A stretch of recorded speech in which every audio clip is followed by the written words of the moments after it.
Sabu-sabu boleh sama, tapi proses dan zat kimianya, zat adiktif di dalamnya dan dampaknya bisa berbeda-beda. Saya juga agak kaget. Saya ini tidak pernah menguji hukum, Prof. Tapi saya lihat judulnya soal narkotika. Jadi saya bilang sama Andi Lulu mau uji nyali dengan saya. Penguji semua menguji orang Bone, kalau saya tidak uji, Prof. Baru masuk ruangan saya, Assalamualaikum, sudah ketahuan orang Bone, Prof. Karena suaranya mendayu-dayu. Mungkin karena sering lewat sumpah labu, Prof. Akhirnya saya mengambil kesimpulan bahwa saya harus ke sini dalam perspektif sarjana teknik kimia, dan saya menemukan simpulnya, Prof. Dan ini mungkin menjadi perspektif atau wawasan baru bagi teman-teman Fakultas Hukum, khususnya soal narkotika. Karena soal narkotika itu bukan soal norma dan perilaku manusia saja, tetapi persoalan zat, prosedur, dan mekanisme kimia. Yang ini jarang diperhatikan. Penegakan hukum sangat yakin pada kebenaran prosedural. Namun saya istilahkan relatif diam pada persoalan kebenaran ilmiah, terutama soal objek kejahatan itu sendiri, misalnya narkotika, kebenaran ilmiah secara mendalam. Padahal objek yang diadili dalam perkara narkotika itu bukan hanya soal manusia, tetapi juga zat kimia yang di dalamnya ada karakter, ada kadar, dan ada dampak yang berbeda-beda. Artinya sabu-sabu boleh sama, tapi proses dan zat kimianya, zat adiktif di dalamnya dan dampaknya bisa berbeda-beda. Ini titik yang saya merasa menarik untuk bicara dalam perspektif hukum, karena persoalannya sekarang, Prof, putusan yang sah secara hukum tidak ditopang dengan kebenaran ilmiah itu berpotensi melahirkan ketidakadilan yang dilegalkan oleh sistem. Saya mau hadir, saya mau belajar, karena saya hadir bukan untuk menguji pasal, bukan untuk menguji kualitas keadilan, tapi ingin membawa perspektif baru dalam persoalan penegakan hukum di bidang narkotika, yaitu dari sisi ilmiah, dari unsur kimianya. Tadi saya jelaskan meskipun jenis narkotikanya sama, kandungan di dalamnya itu belum tentu identik. Ada perbedaan sintesis, ada perbedaan tingkat pemurnian, ada perbedaan proses, ada perbedaan pencampuran. Dari perbedaan-perbedaan itu lahirlah profil namanya impurity, Prof. Dari impurity itu akan kelihatan perbedaan kadar zat adiktif.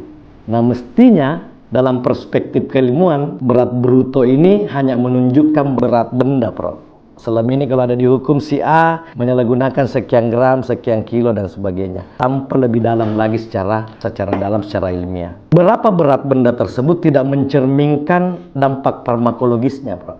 Dan tidak selalu mencerminkan derajat keterlibatan pelaku. Jadi kita hukum orang dari sisi berat, tapi mungkin tidak adil dari sisi dampak farmakologi atau dampak zat kimia yang dia akibatkan. Kalau ini terus dipertahankan, bertumpu pada berat timbangan saja, tanpa mempertimbangkan impurity dan kualitas zatnya, maka kita berpotensi dan berisiko menghukum berdasarkan timbangan. Kita tidak menghukum berdasarkan kebenaran dan bisa menimbulkan ketidakadilan. Kira-kira itu yang ingin saya pertanyakan kepada Prof. Endus. Pertanyaan saya sebagai orang teknik kimia ini secara substantif, ketika suatu persoalan narkotika tidak didalami secara kimia, sementara saat itu sesungguhnya menentukan tingkat bahaya dan bisa dijadikan proporsionalitas dalam pemidanaan, sehingga lahir keadilan yang substantif. Pertanyaan Bapak Profesor justru memperkaya disertasi ini dan menunjukkan bahwa pembaruan hukum narkotika ke depan perlu mengintegrasikan pendekatan hukum dengan pendekatan ilmiah agar keadilan yang dihasilkan tidak hanya sah secara normatif, tetapi juga tepat secara rasional dan adil secara kemanusiaan. Dengan kajian dari Profesor Dr. Syakir Sabara, itu telah ibarat sinar mentari pagi yang datang menerangi sisi-sisi kegelapan dari disertasi ini. Wakil Rektor 2, Bapak Profesor Dr. Haji Syakir Sabara. Ini HW, saya mengerti singkatannya. Kalau saya tidak salah ini, mudah-mudahan saya tidak salah, HW ini adalah ulama besar dari Bone namanya Haji Wata. Betul itu, Bro. Ini gelar Bapak bukan main. STMT IPM ASEAN Engineering, APEC Engineering. Jadi saya jadi dosen di Fakultas Hukum Universitas Hasanuddin itu pada tahun 1987. Tapi sebelumnya saya diterima oleh Pak Rektor UMI pada waktu itu, Pak Profesor Dr. Rahman Bacalama, menjadi dosen di Fakultas Ekonomi di Universitas Muslim Indonesia. Dan saya mengajar mata kuliah hukum ekonomi, hukum perbankan tahun 86. Jadi lebih dulu saya diterima di UMI, kemudian di UNHAS. Kadang-kadang anak mahasiswa kita tuh bertengkar kecil. Dia bilang, oh tidak itu dosen UMI, dia bilang tidak dosen UNHAS. Sebenarnya itu dua-dua betul. Dua-dua betul. Alhamdulillah.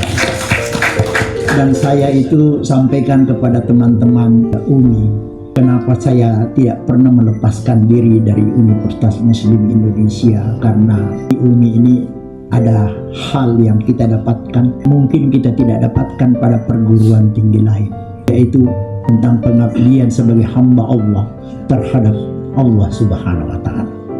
Itu yang saya dapatkan dan itu yang merupakan hal yang luar biasa sebagai modal akhirat kelak nantinya.